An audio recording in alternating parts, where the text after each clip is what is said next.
and Gabby Williams were slow to get up after a collision underneath the basket. Here's what happened. Oh, that is a major collision for the two of them. They both knock heads. It took them both some time to get to their feet. Lexie Hull took a head-to-head collision so bad, fans thought her night was over. Minutes later, she returned to the court with a knot on her forehead, diving for rebounds like nothing happened. And that single act of toughness told you everything you need to know about this Indiana Fever team. They walked into Nike's big Caitlin Clark celebration night without Caitlin, without half their guards, and walked out with a season-sweeping win over the Seattle Storm.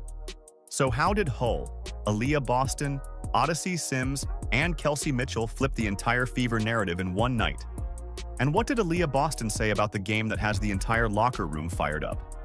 If you support the Fever, then comment, "I've got the Fever." Let's go. Woo! First home game. Got a dub. Let's get it. Big dub. Let's go. Fever dub. Bow. Woo! Dubs. It's giving sweet. Indiana's challenges started well before the opening tip. Caitlin Clark was still sidelined with the groin injury that had already kept her out since mid-July. Joining her on the unavailable list were Sophie Cunningham, Ari McDonald, and Sydney Colson, all dealing with season-ending injuries, while Chloe Bibby was still managing knee discomfort. That left the Fever without most of their guard rotation, forcing the bench to stretch thin and the starters to carry heavy minutes on a crucial night.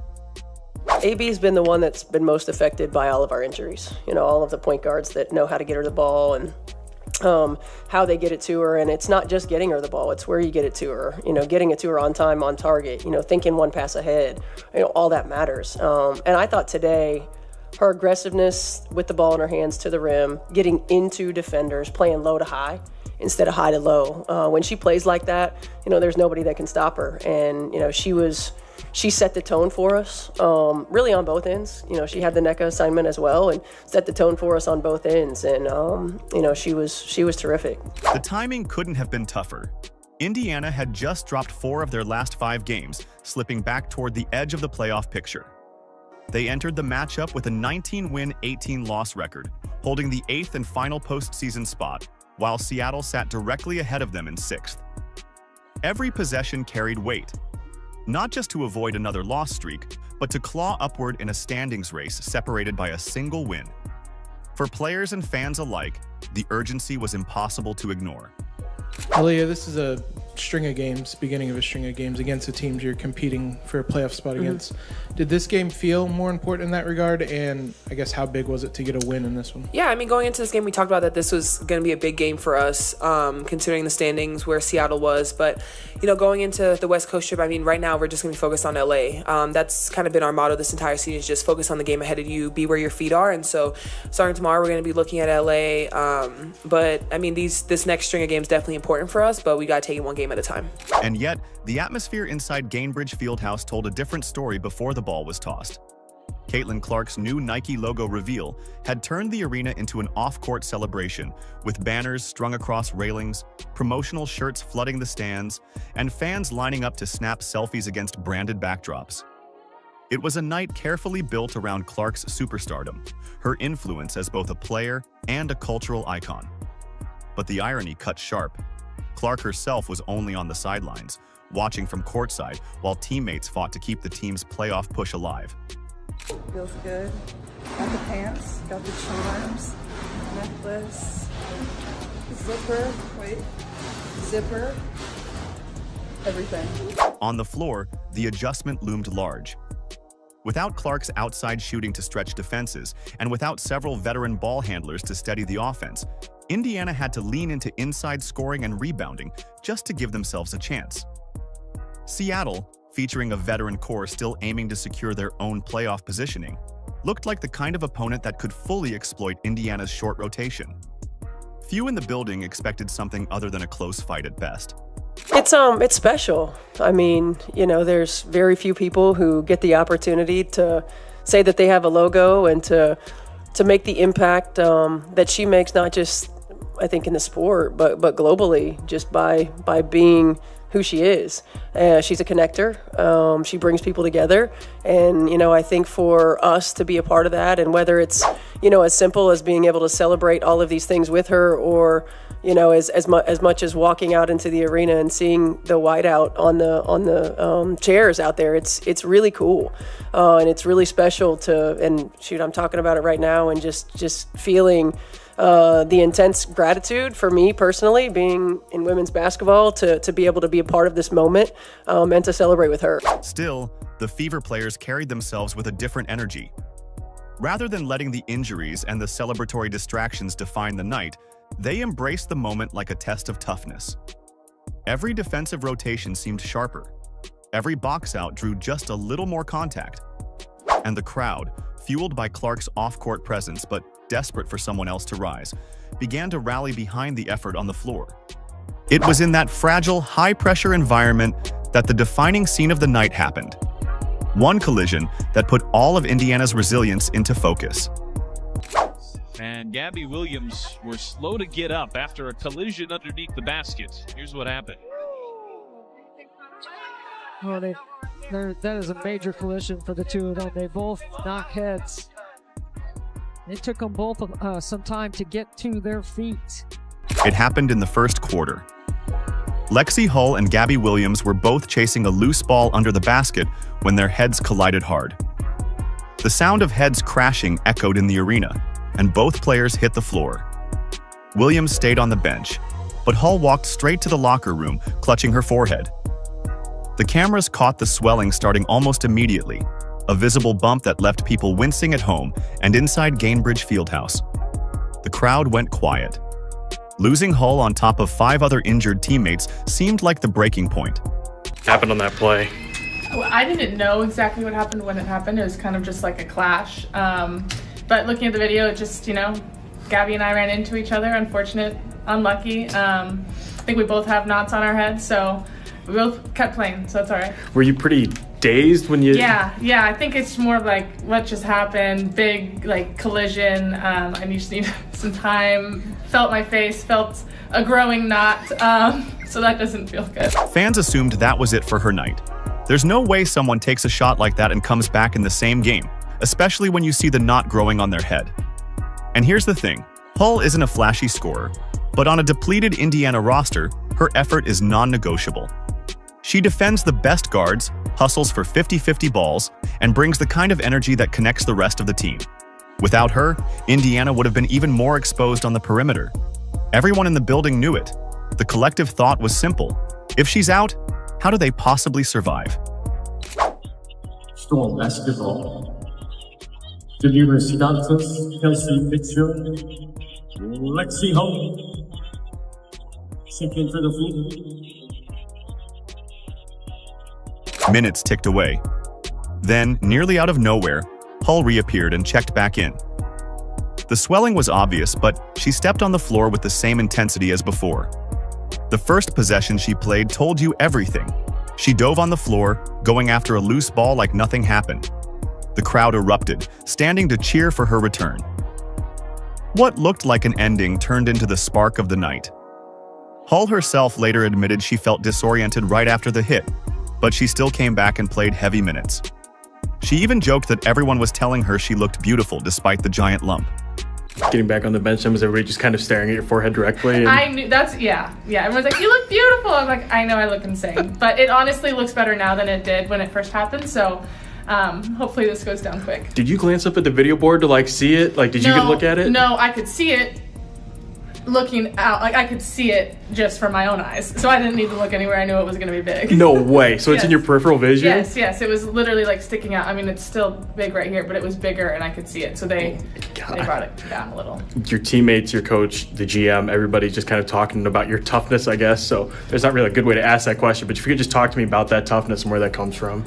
I mean, if I can play, if I feel like I can play, whether or not I look good or not isn't the problem. So, I think for me, it's just the team is the most important thing, getting wins the most important thing, and if I can contribute in any way I can, that's what I'm going to do. So if it's playing a little injured, playing a little hurt, that is what it is. Awesome. That decision to keep battling spread through the team quickly.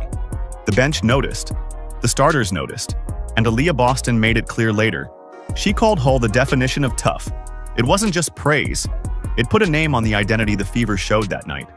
Lexie Hull gets hit in the head there at the beginning of the game, comes back in. If you could just speak to her toughness and what it meant seeing her fight through what sure was not very pleasant. I feel like Lexie's a definition of tough. Yes. I think when you just think of her as a player, the way that she hustles, she likes to get loose balls, extra offensive possessions.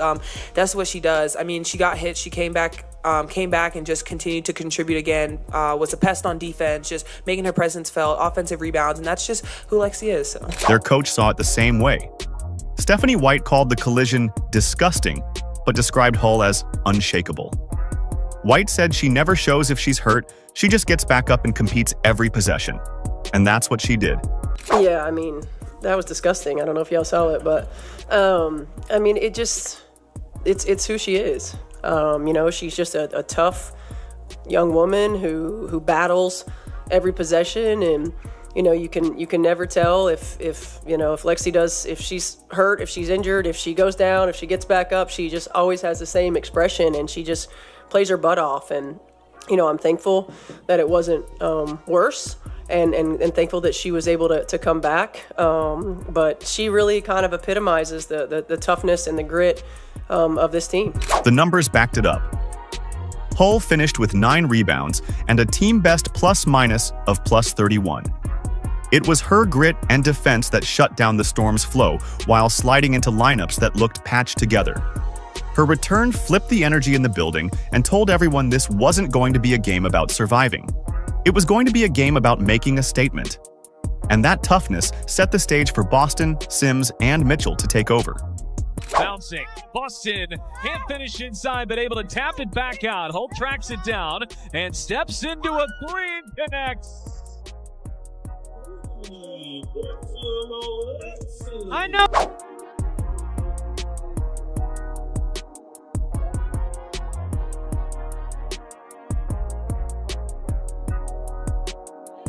With the guard rotation so thin, everything for Indiana shifted inside, and Aaliyah Boston made sure Seattle felt it on every possession.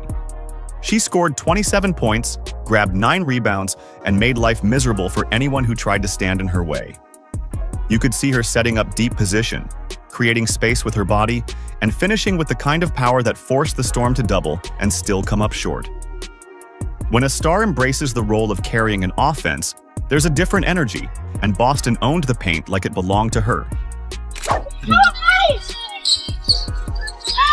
And good hands there by Aaliyah. Boston just wrestles it away from Agumake, and here is Mitchell. Usually you'd have a 2-for-1 right here if you had Caitlin Clark on the floor, but without Caitlin Clark, you really need to get a good look. They do get a good look, and it's Boston to Mitchell. Here is Boston going at the rookie. Boston using her strength to get to the rim. That 1-4 dribble puts the shot blocker inside the cylinder of the rim. Seattle simply had no solution. By halftime, you could feel how overwhelmed their front court was becoming. Indiana out-rebounded them 42-21, a margin you rarely see at this level. Every missed shot seemed to land in Boston's hands, and with second-chance points stacking up, the Storm couldn't generate any rhythm. Their guards tried to penetrate but kept finding traffic, and when nothing opened up around the arc, frustration started to show. It felt like a one-sided battle inside, with Boston controlling the flow on both ends.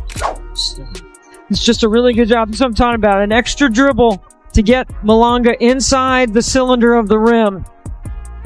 It's been a strong start to the third quarter here for Indiana. An 11-point lead has grown to 16, and Boston adding to it, and one and a foul. Screen and roll, and a good steal. I say this. But she wasn't doing it alone. Odyssey Sims stepped up and played like a veteran who had been on this stage for years.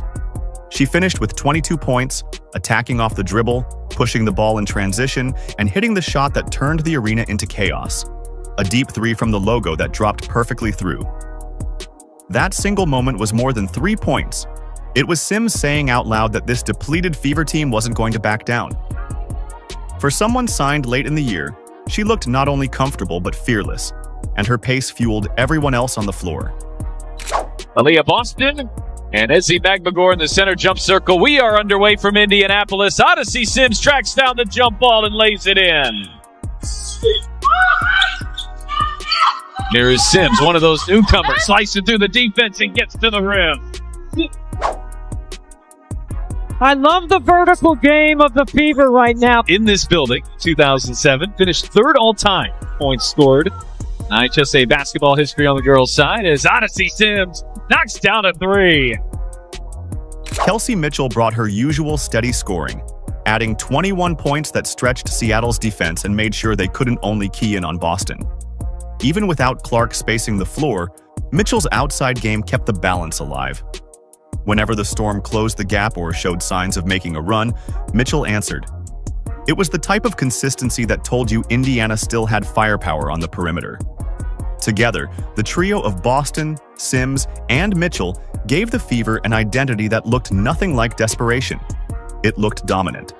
As Agumake gets it to go. Mitchell, quick trigger, and hits.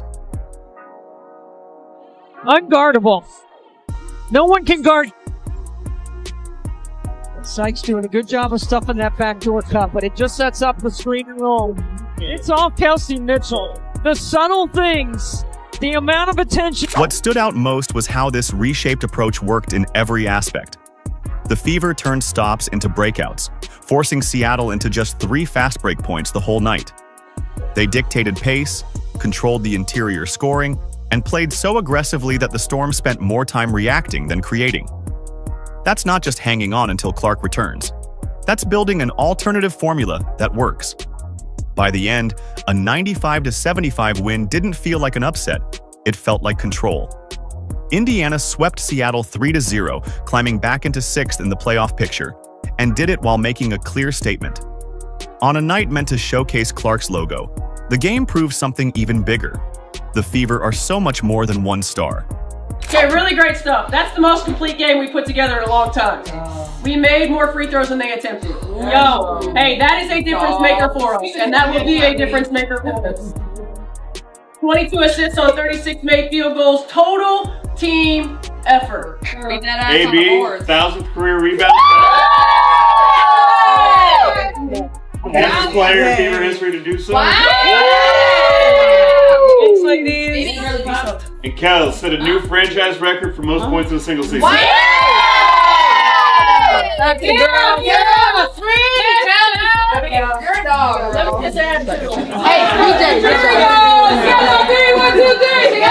So with Caitlin close to getting back on the floor, the real question is simple. If this group can impose their will while injured, what kind of ceiling do they hit once whole again? While the Fever were celebrating their most complete win in weeks, the sight everybody was waiting for finally happened. Caitlin Clark was back on the practice court. For the first time since suffering her groin injury in mid-July, she joined live workouts with her teammates, and the buzz around that update spread just as fast as news of the victory. Clark has already been gone for 16 straight games, one of the longest absences of her career, and her presence in uniform again was more than symbolic. It signaled that her road back might finally be close to the finish. I don't have any specifics on it. I think right now it's day to day. She's progressed in her rehab and anticipate by hopefully what is today? What day is today? Tuesday. By hopefully end of the week she'll be on the floor at least in practice. What have you been missing without her? You know, I was talking to her recently about what she brought to you guys, but what do you feel like you've lacked when she is absent from these games? The ability to spread the floor for AB. I mean, really to have another person that can knock down a shot and we can create some space for AB to go to work on the interior. Coach Stephanie White explained before the game that Clark had been limited to walkthroughs earlier in the week, but this time they wanted to see her in a full practice environment. That doesn't just mean shooting drills or individual conditioning.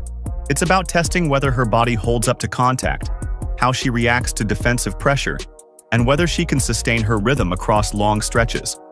Returning too early from a groin issue risks setbacks, and White made clear it would take multiple practices before the team was confident enough to activate her. The pressure is obvious when you look at the schedule. Indiana only has 6 games left in the regular season, and each day without Clark tightens the margin for error. Sitting in the 6th seed is better than they were just a week ago, but the table is crowded. One small losing streak can easily push the Fever out of position and send their playoff hopes tumbling. Context makes Clark's recovery even more urgent. This isn't about buying her time for next season. These final weeks are about survival and securing momentum. Just curious, on a big picture, was Caitlin able to go through your little walkthrough or whatever you normally do? And what do you want to see ultimately to get comfort whenever the time comes? Yeah, she went through our walkthrough yesterday. Today it was very short, prior to game time, but she went through it yesterday, and I want to see her in practice, live in practice. I want to see her continue to work to not just build endurance, but to be able to handle contact 94 feet as it's going to be in game, and to be able to do that and sustain from an endurance standpoint. And that's going to take multiple practices to make sure that there's no regression. And as most of us know, when we get fatigued, we look different, and see how she plays through fatigue. The contrast for fans inside Gainbridge Fieldhouse couldn't have been sharper. On the same night her Nike logo was plastered across the arena, Clark sat courtside in a simple warm-up fit. She smiled, she cheered, but the spotlight still felt incomplete without her on the floor. That picture alone told the story. The brand was thriving, yet the team around her had been forced to chase wins without their most dangerous weapon. Step by step, her progress is becoming clear. First, it was solo shooting work, then light contact. Now she's graduating to practices, arguably the last barrier before suiting up again.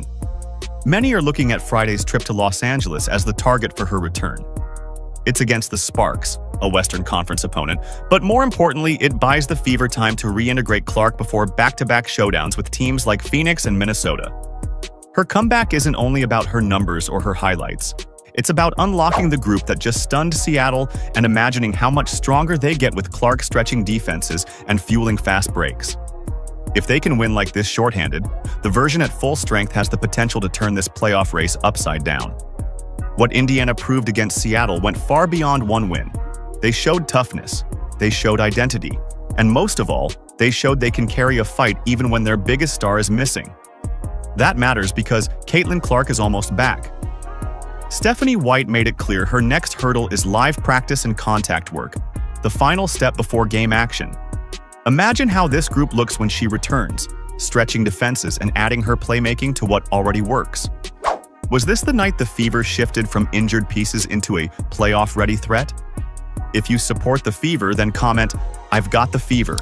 Like, subscribe, and turn on all notifications so you never miss out.